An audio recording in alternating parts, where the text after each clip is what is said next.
Hi everyone, I'm Priska Agnolo and I'm your host for today's edition of NMH at 1. So let's get the show on the road.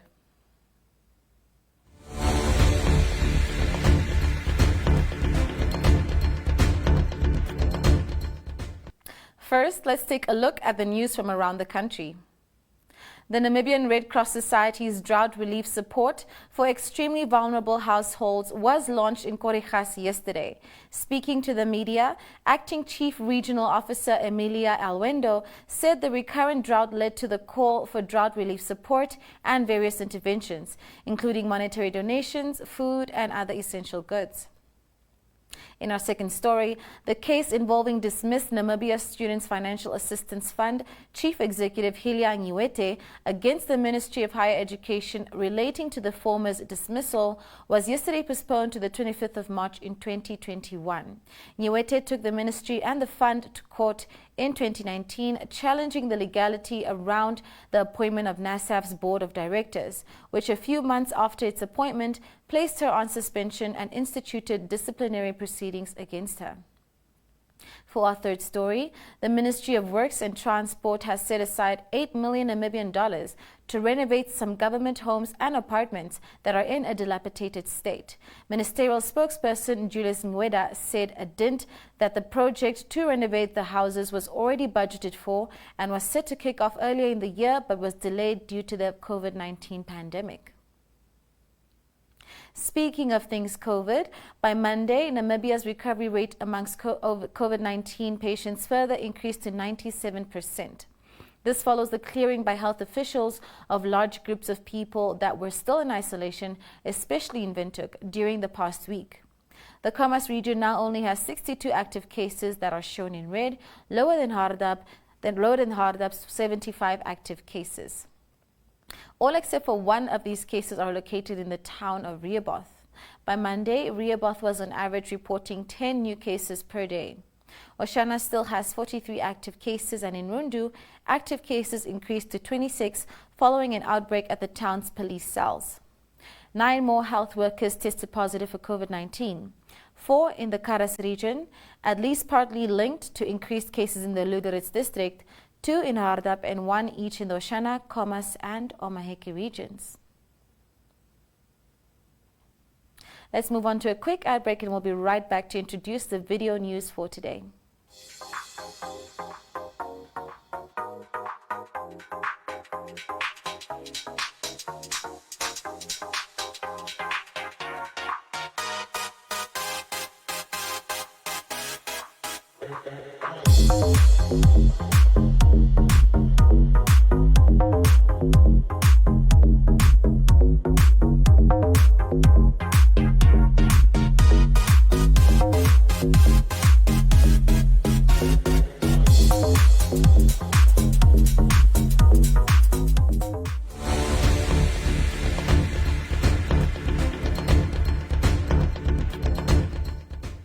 In our first story, our correspondent Kenya Kambowe was at the burial of the Nchindo family earlier this week, where he captured Vice President Nangolo Bumba's addressing mourners during the memorial service of that 3 slain fishermen and their mother at the Impalila village.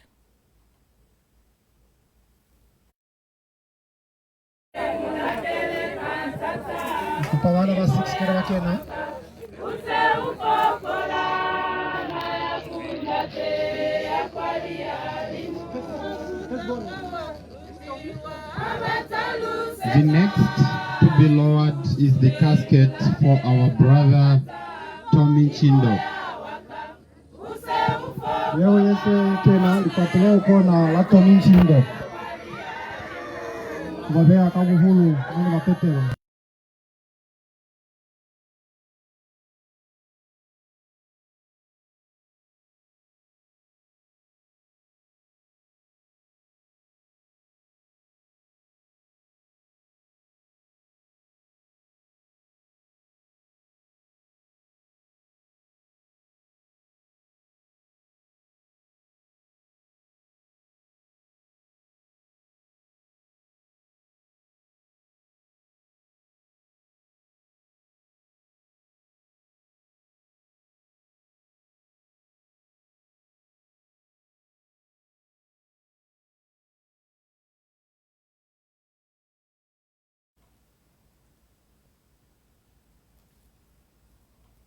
In our second video, Michelle Zeely and Tegan Halls of the Side by Side Intervention and the Mana Foundation talked to Yolanda Nell about World Premature Baby Day that was commemorated yesterday and the fun project they have running this week to spoil some mummies and babies at the Windhoek Central Hospital.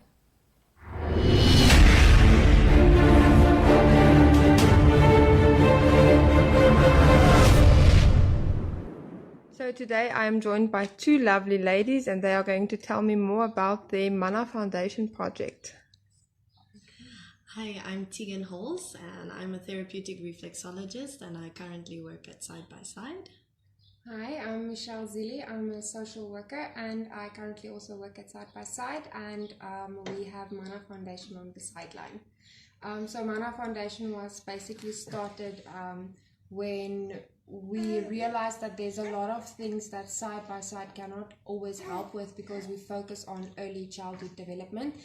So we started the Mana Foundation to do the projects that Side by Side can't run. So basically that's the short part of Mana Foundation. Yeah. So we basically fall in line with Side by Side.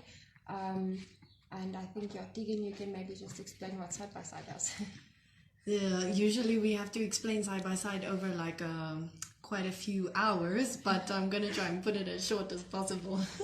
So Side by Side is an early intervention center, so we take in children that have disabilities, usually from around the age of about 1 or so, can be already a few months if that, till about the age of 7 or 8. And then we try and get them prepared for a school, dagbreek or morason, or wherever we can try and get them in, whether it's a special school in a mainstream school, or however that may work in a special class.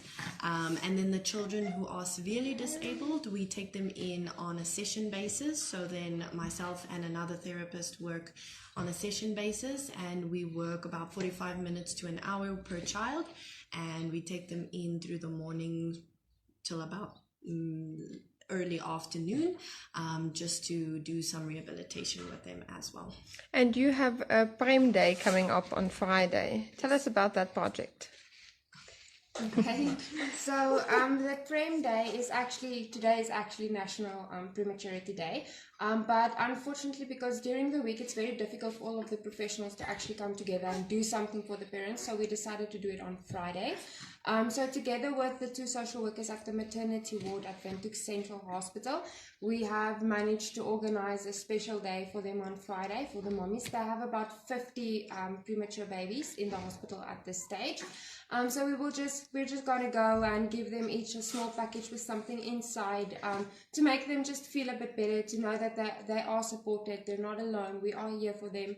And then Side by Side will join us. Like I say, Side by Side and Mana Foundation are kind of working together. So Side by Side will then just do a short educational let's say speech, if I can say it like that, just to tell them what they can expect when the babies need to start developing, what they should look out for, so that they know if alarms are raised, where can they find help, where can they go. And like I said, with Side by Side, the aim is early intervention. So the sooner we start with intervention, the better. So even if it's just delayed milestones, whatever the case may be, we are there to support the parents and help the parents. So for us, this is basically just a way to show them they're not alone. There's people out there that cares, that's there for them, that can show them. Because like our director always says, every child deserves a well-informed and educated family as well as a healthy environment. So that's what we are promoting and Trying to achieve. Yeah. Well, thank you so much for your time, ladies. Thank you. It's a pleasure. Thank you.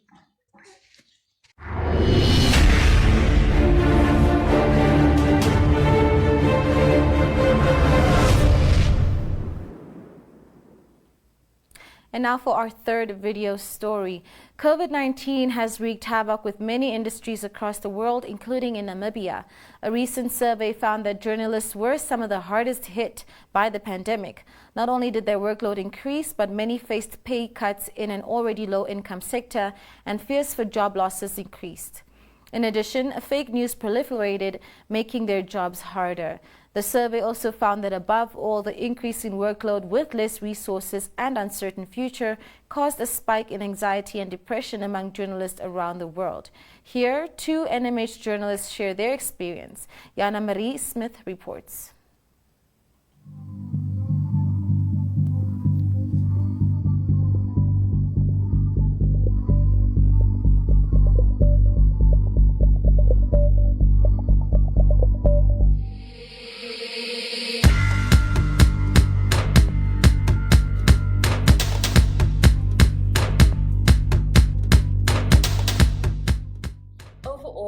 COVID-19 in the media industry has just been tough. It's been hellish. It's been more difficult than I think anyone could have envisioned. And I think journalists and media practitioners in general should get a lot of credit for how we made it through this year. I felt like I was making great progress in my career, and the virus or the pandemic just came to disrupt that whole positive energy. I'm one of the journalists that were severely affected by the outbreak of the coronavirus because the pandemic came at a time when my career had just kicked off. I think COVID-19 in a big way impacted my job, firstly by making me completely and utterly anxious. Just most of my days were just filled with anxiety, trying to fit in everything that I already had to do on top of just worrying about my health, worrying about my family. But I think the moment that we were able to work from home and the lockdown set in, it kind of filled me somehow with a bit of peace because I could control my surroundings better. Most of COVID-19, above and beyond the financial aspects and worrying about whether you're going to have a job, I think the most of it was just completely being terrified for my life and my family's life. That it also came at a time where I needed a lot of guidance and support from my supervisors, and we had to switch from working from home, and I had to learn the hard way. In addition, the pandemic created a lot of fear and uncertainties with regard to job security issues because institutions have suffered massive revenue losses, and very few institutions had reserves to enable them to cope in situations like this. For example, here at NMH where I work, our salaries were cut by 20%, which was a bit sad, but what's important is that all our jobs were saved. On the negative side, obviously there was a lot more pressure. I think a lot of people felt so much more compelled to do so much more with so fewer resources that there was this constant being tired, being fatigued, being under pressure, being overwhelmed. But on the plus side, I do think that COVID-19 also brought about a lot of connection between me and my colleagues. I think we spoke a lot more. We were kind of forced to communicate through WhatsApp groups and emails. So I think that kind of helped us reconnect with each other in a way and find the silver linings of every day. I feel the pandemic has also brought some positives because I feel it has really helped me to unlock my true potential because I really had to step up my game to ensure that I deliver on time because we operate in a service delivery industry. So I feel it has really helped me to unlock my true potential, to work under pressure and to work with difficult situations and get solution within a very limited time frame to ensure that we deliver on time to our clients.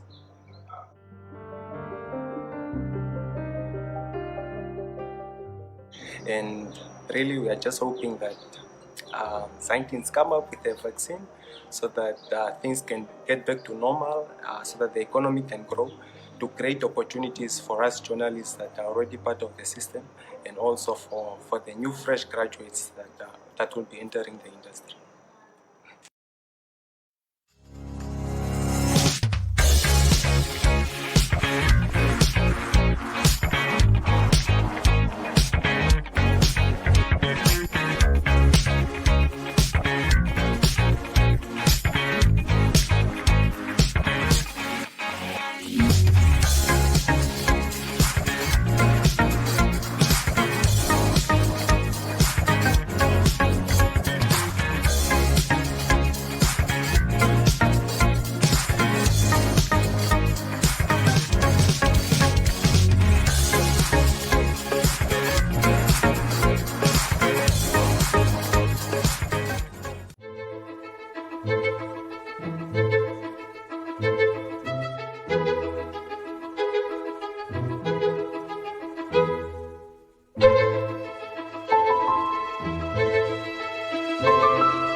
And now we move on to the front pages of our daily newspapers.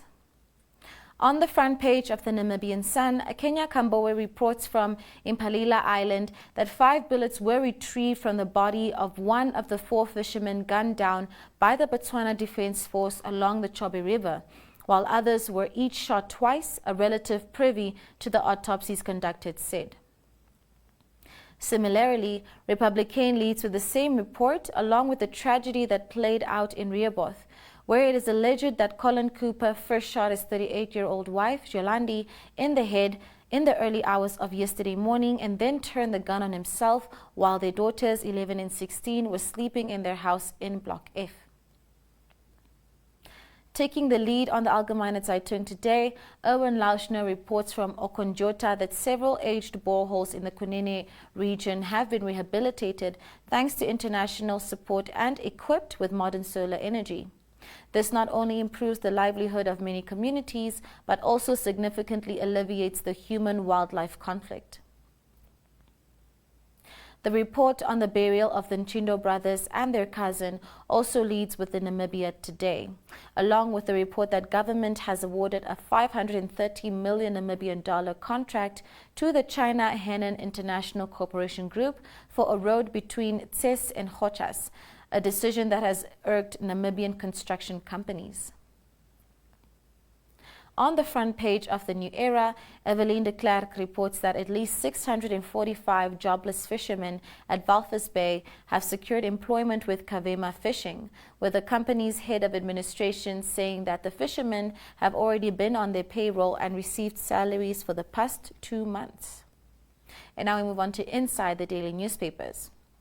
From inside the AZ, the Namibian Meteorological Service has updated its outlook for the upcoming rainy season and still says that most of the country can expect average to above average rainfall. The service says that the La Nina phenomenon should weaken from February and move into a neutral phase at the end of the rainy season. From inside the Namibian Sun today, Elani Smith reports that Chief Justice Petrus Shivute has highlighted several issues in the criminal justice system that cause frustration among the public. According to him, the public has raised concerns regarding issues such as the granting of bail to repeat offenders and the long delays between arrest, appointment of legal aid counsel, first appearance at court, and the finalization of criminal cases. Republican reports that for every bottle of flippin' nice wine that you buy, $5 Namibian is donated to rhino conservation. This is thanks to Namibia Hospitality Suppliers and Distributors, who has joined hands with a non-profit organization called Rhino Mama Project. From page 3 in the Namibian, the report that the ACC will consider investigating Oshakati's outgoing councillors for corruption over land deals allegedly benefiting themselves, friends and cronies. They are also accused of abusing their authority and undermining the duties of certain key departments at the municipality. From inside the New Era, the report that community members of Oshiu West in Opuo rural constituency have seemingly grown disillusioned with politics, saying that they are not excited about next week's regional council and local authority elections. The village is situated some 150 kilometers from Opuo. And that is it to wrap up our news from our newspaper dailies. We're going to go for a quick ad break and we'll be right back to introduce the interview video for today.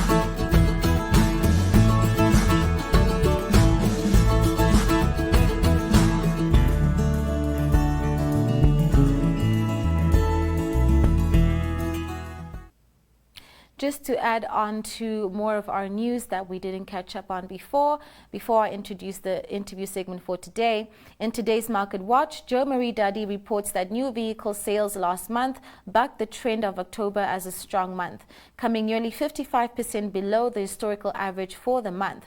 The 7,804 new vehicles sold in the 12 months to the end of October are the lowest since March 2005, IGC Securities say.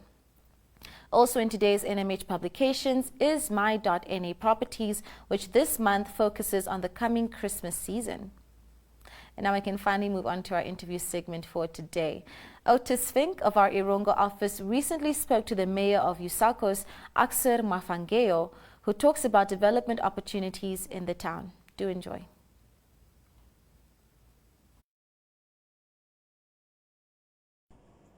We are in the presence of the mayor of Usakos, Mr. Axer Shudeni Mafangeo. Yes. How are you, sir? I'm very well. How are you, sir? I'm good. Thank you for allowing us into your town. How are things here in Usakos? Thank you very much for making time to visit our town. You are very much welcome. All right, now things are good, even though not that good as we always wished. Yes. Yes. How have COVID-19 impacted your town, sir? You know, COVID-19, even though when it started far away from us. And then when it came somehow as a surprise because we did not expect the impact that we currently experience as a result of COVID-19. COVID-19 has impacted us in a very negative way, in the sense that a lot of our people have lost jobs. Yes. Businesses slowed down. It somehow almost brought the economy of Usakos to a standstill. Sure. What you need to understand is that Usakos is a transit town to the port of Wolfish Bay, as well as from the port of Wolfish Bay. So we have a lot of traffic passing through town, and that keeps our town alive, so to say. Majority of our people equally relies on informal traders who make a living from selling daily goodies that people need and so forth. Yes. Now with COVID-19, with all the restrictions and so forth, all these activities had to come to a standstill. People had to stay home. The council could also not collect the much needed rates and taxes due to the fact that most of the people were not working and so forth. Despite that, somehow things started now normalizing and business is picking up, the town is picking up and so forth, and most of these people are now back at their informal trading areas. Businesses are now opening up and so on. We are very much grateful with the assistance that we received through the governor's office from the Prime Minister's office, where we had to try and at least give out food parcels to our people who were affected. Yes. We had private companies that also came on board. We had individuals, children of Usakos, who took it upon themselves to say, we can't leave the town just like that. Let's see how deep we can go in our pockets and at least try by all means to assist our fellow citizens of Usakos. Yes. Council, on the other hand, also felt that it's high time, because COVID goes hand in hand with hygiene. Yes. People need to wash their hands and so forth. So we tried by all means to open all taps. Those who had their water disconnected, we reconnected them. We provided water in our informal settlements. So these are some of the interventions that we had. We even had to go as far as giving out hand sanitizers, disinfectants, masks, and so forth to our community, especially to churches, the kindergartens, the schools, and some youth groups, and so on, just to try and mitigate the impact of COVID on our people. Yeah. And then if we can maybe elaborate on any positive developments for your town? Yes, yes, there are. We need to understand that the town council is in a service delivery business, so to say. Yes. We try by all means to keep up with service delivery. and in turn you create a conducive environment in order for you to attract investors to your town. We've tried by all means to upgrade our infrastructure, because that is one key factor or component that investors looks at. You need to have good roads, you need to have reliable supply of water and sewer services. Your electrical network should be of good standard, your communication and so forth. So in that area, council has done really a lot. Yes. With regard to private investments, if one looks at the town now, back in the days we had a lot of shops that closed, but today all our businesses that were closed in Usakos are now operating. We at least have products. People can now access goods and services that they couldn't access really in Usakos. So back in the days, people had to travel to other towns, Swakopmund, Windhoek, or nearby in Karibeb to even just procure or buy groceries and so forth. But of late, at least, we have a bigger supermarket now in town that offers almost everything that people need. We have the doctors that are operating now here in town. We have accommodation facilities that have opened, a lot of them. So people at least have a reason to stop over and sleep over within Usakos and so forth. And then on the other hand also, as we speak, there is a big project that is currently ongoing, which is the upgrade of the Kransberg-Walvis Bay Railway. The contractors are based in Usakos, so they've somehow created some jobs and given hope to our people. They will be here for 24 months. So that's something very positive, in the sense that at least our people get the jobs, the buying power will be there, people will be able to pay for their water services, people will be able to at least put bread on their tables and so on. Yes. On the other hand, council is currently busy servicing land. Yes. To ensure that we address the issue of land delivery. We are also in the process of negotiating with some investors who would want to put up a shopping complex. They've received the land. They are in the final stage of starting with that project. Yes. We had two bigger projects that were currently underway. Charcoal, that created a great number of jobs for our people. Okay. Even though the location where they initially started was in the center of town, and some discontent developed, but then we have given them land, and they've moved away from the residential area, so they've started their operations, and then at least our people have gotten jobs there. Yes. We had a brilliant project, a promising project that would have created over 1,600 jobs, which was the MDL fuel storage. Unfortunately, things did not go as planned, so to say. They finished the first phase, which was the logistical setup, but then in between the vandalism and theft came in, and people almost ran down the whole facility that was put up. That was an investment of almost 20 million that has gone down, and that's very, very, very sad. But the owners are still hopeful. They've promised to say, okay, fine, they will still come back, because they feel Usakos is the right place where they can set up their business. Now, you need to understand one thing when we talk about Usakos. Usakos is a railway town. It originated as a result of railway activities and so forth. We still have an ongoing process that we will have to finalize, that is with Namibia, because currently they own massive tracts of land within Usakos, and that really affects the progress of our town when it comes to development, because investors will want to put up their businesses in a favorable area that is close to the infrastructure and roads and so on, and we sit with large tracts of land that are unoccupied, unutilized, and they belong to Namibia. Council has been in negotiation with Namibia for some time now. At least now we are seeing some positive development. So we believe with the council that will come in after the regional and local authority elections, they will take this process further. And hopefully that negotiation will be concluded. One other positive thing that I want to add on is that Usakos is among the very few towns that have their own water sources. Yes.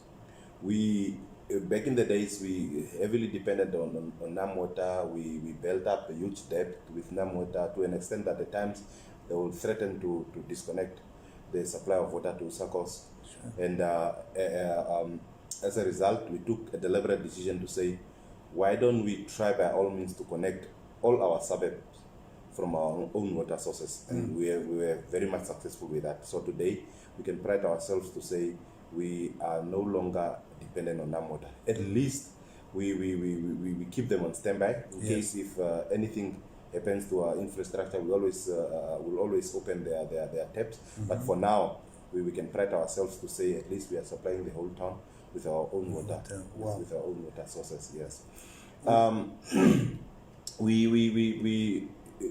Council signed a tripartite agreement between the towns of Usakos, Karabeb, and Omaruru. Yes. And Arandes equally wants to join the tripartite agreement in the sense that we'll want to assist one another. I mean, we are all local authorities. We are not in competition. Yes. And where we lack, we can get that assistance from the other town. Supplement one another. Exactly. So that is one other positive thing that we have that we have achieved. And then on the other hand, also today we are sitting in a modern administrative block. So it's a new building that council built. Now this area where the office is built used to be called an old location. This was the first area where our people settled when back in the days. And then they were moved on the other end of town. We want to see to it that this area gets developed. A mixed development is planned.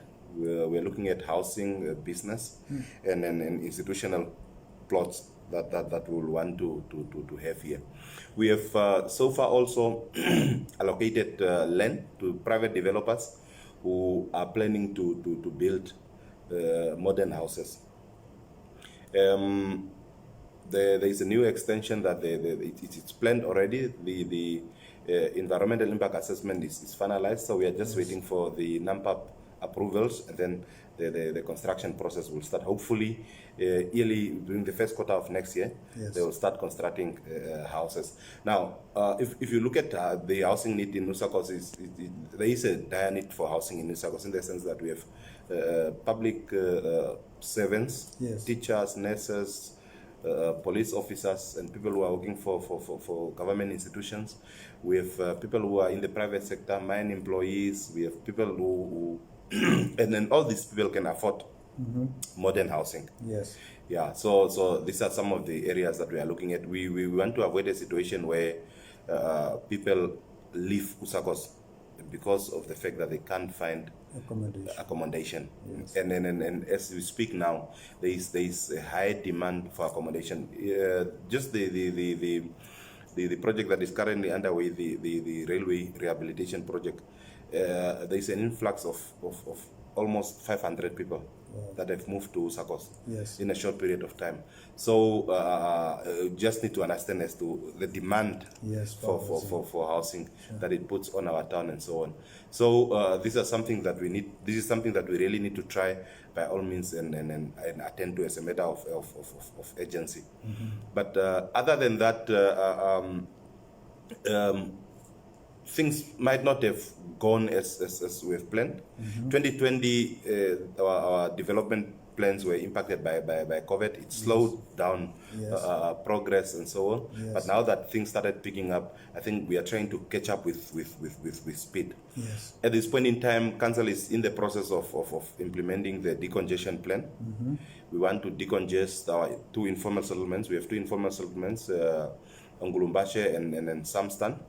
We received assistance from NAST with students who are in the areas of land management, town planning, and so forth, and they are working together with our technical manager to plan and develop over 270 plots, residential plots. And those plots are earmarked for our people who are in the informal settlements and those that are also in need of land. Yes. How many people will benefit? Okay, initially we planned for 270. But when the the student came on the ground, they realized that we can have more. Yes. So hopefully we are looking at 500 people or families, so to say, that will benefit from this initiative. Now, one thing that I also would want to stress is that land has become so expensive. Now, I can pride myself to say Usakos is probably one of the towns where we offered land to our residents on a subsidized price. Yes. We offered residential land in Nakasep with a price range between 9,000 and 11,000, looking at 500 or 600 square meters. Yes. And then in Erongose, we have given land with between the price range of 11 to 14,000. Okay. Service land for that matter. Yes. And we were talking about 600 to 800 square meters of residential plot, that you will find nowhere. Wow.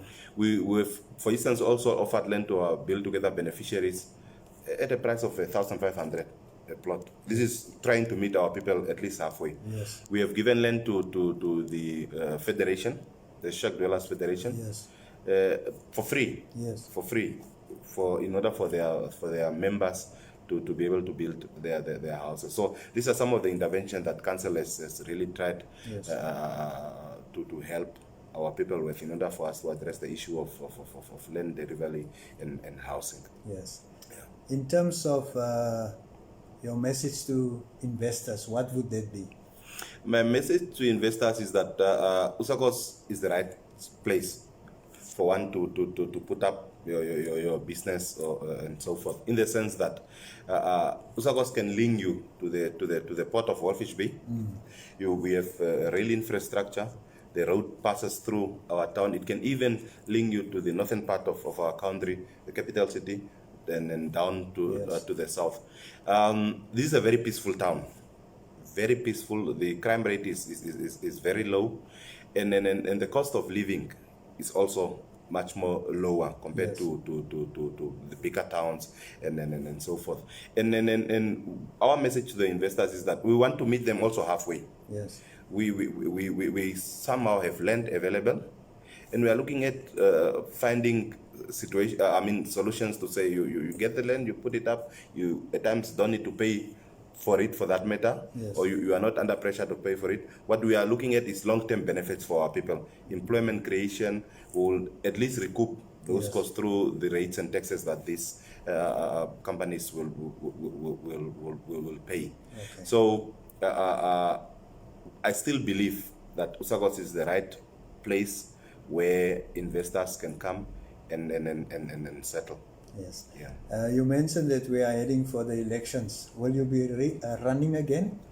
I won't be running again, in the sense that I think I've served 2 terms, which is 10 years, and I believe that's more than enough. It's by the time that one gives an opportunity to others to come and improve where we couldn't really improve, and then also for them to come and focus on other areas that we probably might have left out. So I'll want to wish those that are incoming all the best, and I believe that they will take this town to greater heights.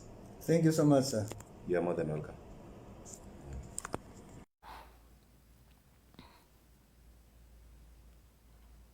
All right, Namibia, we've come to the end of our program for today. Please do stay tuned for the weather, and I look forward to seeing you again on Thursday. Goodbye.